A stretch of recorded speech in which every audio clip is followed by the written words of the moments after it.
Wow! Okay, we're not dead. I just have to press down on the D-pad. No, there's still a good chance we'll die. Maybe. You never know. Tune in next time. All right, Where's the big bird? end the episode. Well, welcome to part 2 of the Skyward Sword playthrough. Zelda's about to commit murder. Well, I mean, she did. Oh. Well, she kind of did. She's about to off herself, too. Oh, this is tragic. This is sad. Oh, never mind. This almost became Romeo and Juliet. That's pretty much one what it was.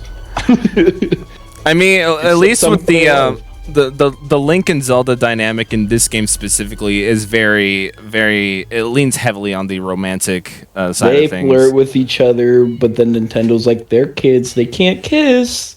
They'll just do everything else. I mean, Will they or won't they? That is the question. Do they ever state their ages at all?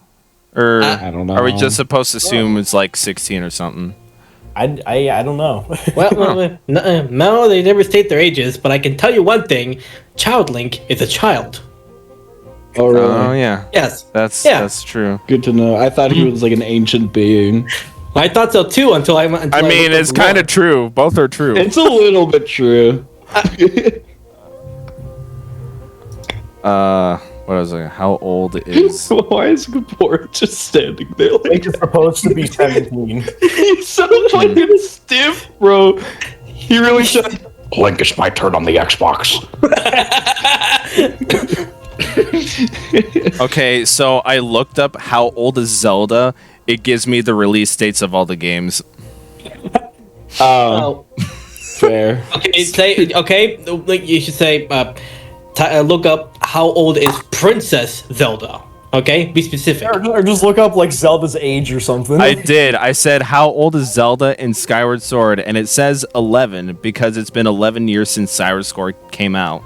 Well, yeah, they were infants when the game came out, and so now it's going off. It even says it even says how old is Zelda in Skyward Sword HD? 1 year. Baby. Wait a minute. I looked up Zelda age and I got 36 years old. Yeah, that's damn. No, that's how old the Zelda franchise is. It came out in 87. Okay. No, it came out in 87. So I will take this into my own hands. Hold on. Google's not very. I will do that as well. Google is not very reliable, folks. Skyward Sword. What is Zelda's? I found something that said Link is supposed to be 17, so maybe Zelda's somewhere kind of close to that. I'd assume so then. Okay. How old is Zelda in each Zelda game? Oh my god, this is such a... I mean, it kind of varies because at least in... 17! 16 and 17. Okay. Yeah, I looked that up as well. Okay. It does definitely say 11 at the top of the list, though, Ethan. That's really funny. Yeah. I'm going to jail. Wow. Anyways, she's still not legal, so don't do any stupid shit. I won't. At least not anymore. Too late! Like 100 tabs from your computer. No. Don't you know to respect a man's privacy? 101 tabs, thank you, not 100. What, you guys really don't use Control-Shift-N? Come on. Wait, what? Control-Shift-N. What does that do? Turns the browser into incognito. Oh, really? Huh. Yeah. Yeah, I gotta check this out. My tabs. Oh, yeah. That's okay. That's pretty neat. But you actually just saved a man's life. That's crazy. Oh man, your left wing is missing. Stupid bird. Yeah, this game's equivalent to horses in the previous games are birds because you travel the sky a lot. That's basically your means of travel in the game. We won't get to traverse the skies right now. We're still in this tutorial setting right here. So there's be a bunch of stop and go just to teach the player how to do this crap, you know? We'll talk about it later, but I hate flying the birds in this game. You know, correct me if I'm wrong, but in the Wii version, this tutorial was a lot longer. Is that right? There were a bit more text boxes, but that was like what, like 5 seconds of your time. It wasn't that much. Yeah, they didn't do anything substantial. That's kind of the thing with Skyward Sword HD. It doesn't really alter or fix any structural issues. It fixes control issues, sure, but if structural issues, it just kind of leaves the same. Try to fix a flawless game. And it does bring a great quality of life improvement locked in an amiibo. Oh yeah, what was that? Like fast travel or something. Okay, so basically, you know how in the statues, so you can call your Loftwing, so you can go flying in the sky. The amiibo allows you to do that anywhere, and you don't need to go to a statue. Oh, you don't. Oh yeah. Oh, okay. Yeah, so you can just call your Loftwing anywhere. That's kind of an odd great decision, but terrible because of how they did it. I don't know. The statues are kind of frequent throughout the maps. I don't know if that really did anything. I think the thing that made it better was you could do it in dungeons, I'm pretty sure. Oh, really? I think so. Yeah, and so that was kind of the main appeal of it, because if you didn't do that, then you just kind of had to, like, walk out. Maybe. I've never found that part a real issue. I don't care about amiibo. I cared because I was like, stupid Nintendo trying to get my money. But I wasn't super upset about the traversal. Yeah, no. That's honestly not like a nothing feature, honestly, because the statues are kind of frequent. Oh yeah, the weird thing about this game, the statues are where you save your game. I think in previous games you just go into, there's an option in the menu to just save your game, but now there are actual save points. Yeah, you can also, that also happens in Majora's Mask. You save your game in those statues. Yeah, well, Majora's Mask is weird. Actually, no. I was thinking. I think I mistook that for the 3DS version. In the Nintendo, in the N64 version, the only way to save, those are just for quick saves. To actually truly save your game, you basically have to go back in time to the first day, and then boom. Oh, really? Yeah. To say, oh, okay, that's odd. I play Majora's Mask off the Majora's Mask off the Wii U Virtual Console, so it just kind of reloaded my save states. So I didn't really notice. I didn't notice that. Yeah, well, yeah, that's how it is. It's annoying, but it is what it is. Okay, I see. That is a odd way to do it, but whatever. Yeah, the statues. That was the innovative era of gaming where everybody tried the weirdest things, and everybody was like, "Why did you do this?" And they were like, "Oh yeah, my bad." And then the next generation of consoles came, and everything became mainstream. That's how I see the N64 era. That's kind of true. Like the progression from like the 4th gen to 5th gen is like, you know, transition to 3D. It's so cool. You can move up. There's Z-axis now and all that. So yeah, but looking at it now, a lot of the games back then are rough. Still good though, just a little bit rough around the edges, you know? Yeah. Then the 6th generation, yeah, that's kind of when a lot of like experimental stuff then became mainstream, starting with the 7th gen. Yeah, they were like, "Hey, this worked before. Let's do it again and again and again and again." Then things kind of looked and felt the same during the 8th gen. Yeah. So yeah, 8th gen is not my favorite generation of consoles, but whatever. It's not my favorite generation of Pokemon either, to be honest. The crow Pokemon, he's pretty cool, but you know, Grookey's pretty good. I like the monkey. Monkey. Right. But there's like a game review from back in like 2001 or something. I don't remember what game it was for, but it was basically like it was a first-person shooter game, and it was basically like shitting on the game for having awkward controls. You want to know what those controls ended up being? What? The standard for first-person shooters. Dualistic? Pretty much, yeah. Because I don't know. I guess he's probably a Nintendo 64 Soul gamer with one stick, and he's like, probably. What the fuck is this? What is this? It's so bad. It's off. the fuck is this 3D platforming shit? My favorite review is, I think it was IGN with like a Pokemon game or something, where they said there was too much water. Oh yeah, I think that was what, the Gen 3 remake. I think. I have no idea. That's the only line I know from it, is that there's too much water. Yeah, the Gen 3 remake. Okay, yeah. Yeah, no, it's funny to see a bunch of like game reviewers, especially in the high praise echelon gaming industry, that are like, they have the dumbest takes. Yep.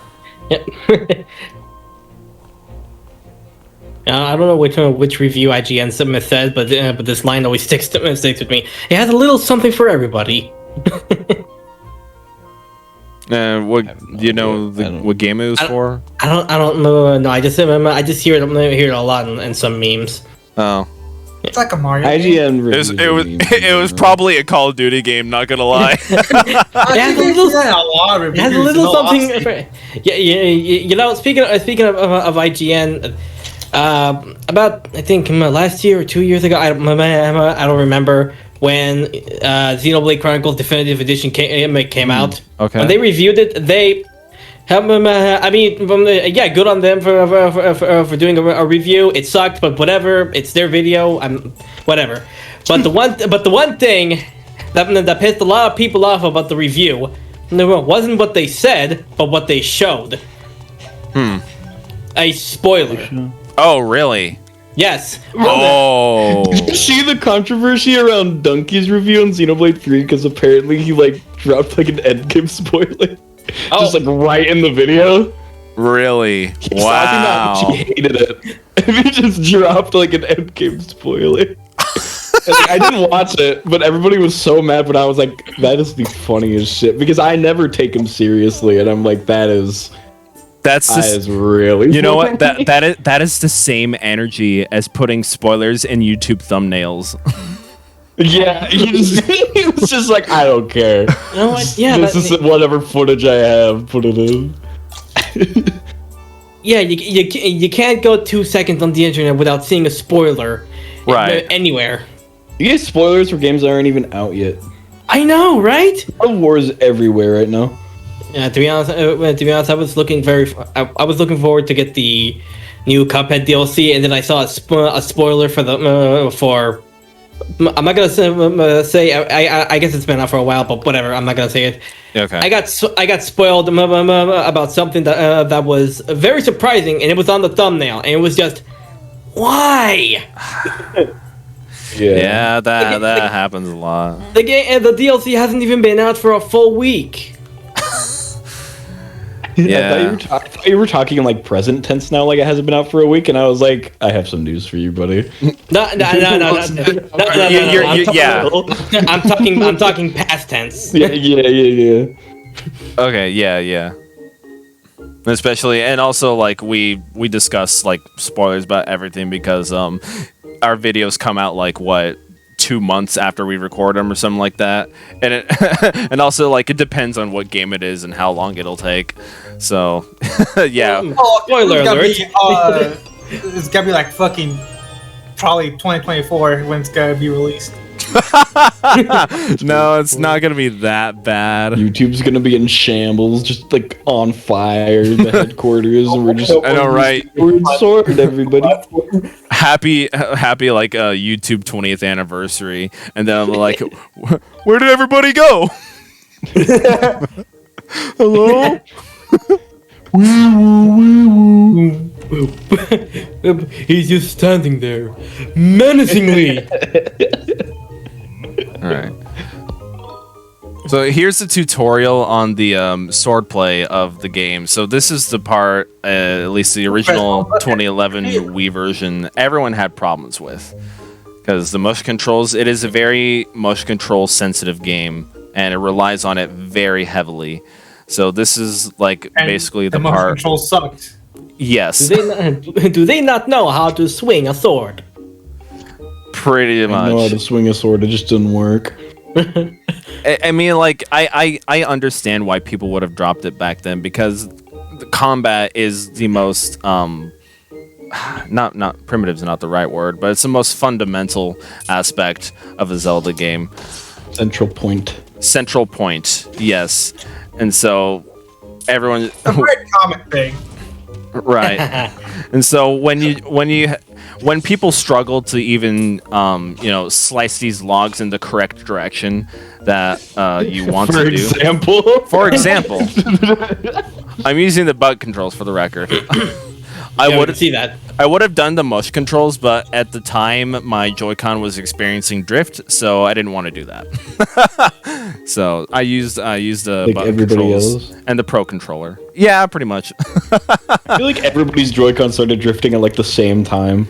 That's true. I noticed that because a vast majority of people got their Switches at launch 2017, but the reports about drifting didn't start until 2019. So roughly, it takes a little bit. Yeah. So a rough estimate, it'd take 2 years after purchasing a Switch for your Joy-Cons to experience drift. I think that was about right. I didn't buy mine on launch, but it was like winter of that year, and then I bought mine on launch. Yeah, I would have if I could. I bought mine at like late 2018, early 2019, and then my Joy-Con started drift in 21. So there.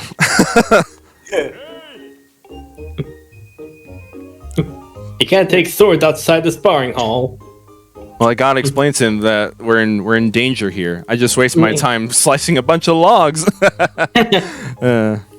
So with the butt controls, it's weird kind of. So the sword is mapped to the right stick, and basically whatever direction you'll tilt the stick, that's what the sword swing will go to. Yeah, you almost do kind of like a flicking thing, right? You just kind of Right. Switch and flick. Yeah. And so for stuff like the spin attack, you don't rotate it like you think you would. Basically you have to go very quickly, like left, right, then left again.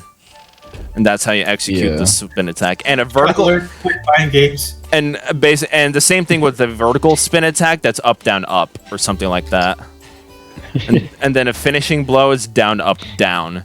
So it's not perfect to say the least, but it's because the right stick is right there on the controller. It's very fluid and quick enough for you to get to.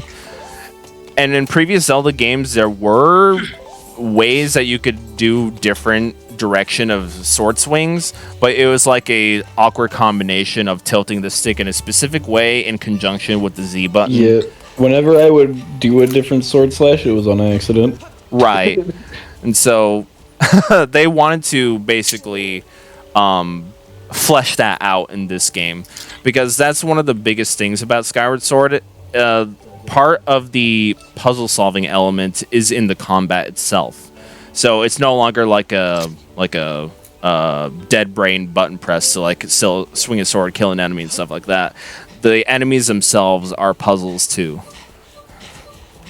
And so I like that aspect of it. In execution, it's hit and miss for sure. But at least it gives some more,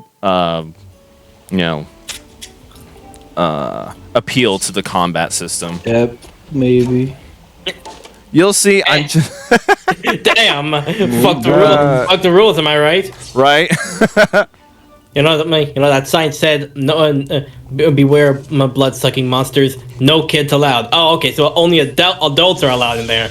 Right. I wonder what that means. Considering they're, blood-sucking monsters. This sign can't stop me because I can't read. You asshole! I'm dyslexic. Yeah. Yeah, I was slicing that sign to see if it did that thing where after a little bit of time it'll repair itself. I don't know if that was true. I know that can happen in Ocarina of Time, I think. But whatever. You have to reload the area. No, not reload the area. Just like if you just wait a couple seconds, it'll do it. Oh. Yeah. Either that or it was a song that you played in Ocarina of Time. I can't be quite too sure about that. The reverse song of time wasn't a thing in Ocarina, was it? Or was it? No, it wasn't. It was only in Majora. Okay. Yeah. Huh? What? The reverse song of time? Oh, yeah, no. You play the thing backwards. Yeah, ironically, all the time gimmick stuff was in Majora's Mask and not Ocarina of Time.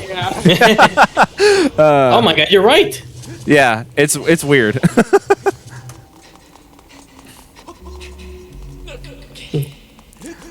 So Child Link was the true hero of time.